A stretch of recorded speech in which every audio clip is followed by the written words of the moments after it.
Impossible situations केव्हा use करतात? Unreal situations in the past.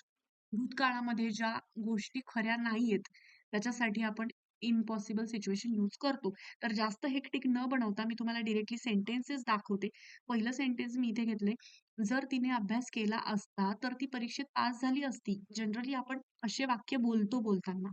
ठीक आहे. तर हे पास्टमध्येच आपण बोललोय ना.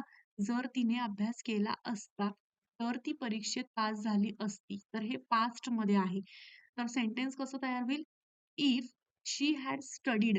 आता स्टडीड पास्ट परफेक्ट मी तुम्हाला आधीच सांगितले. परफेक्ट म्हणजे कंप्लीट झालेली क्रिया जर दर्शवायची असेल, तर तुम्हाला परफेक्ट टेन्सचा यूज करायचा आहे.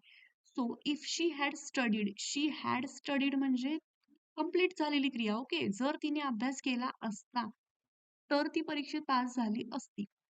तर कॉमा नंतर सेंटेन्स कसं तयार होईल? She would have passed the exam. Okay. आता इथे पास्ट हा ॲक्शन वर्बचा थर्ड फॉर्म घेतलाय आपण आणि इथे वुड हॅव दिसतंय तुम्हाला. Would have plus V3 use केलेला आहे. सेकंड एक्झाम्पल बघूया. ती लवकर आली असती, तर ती त्याला भेटली असती. ओके.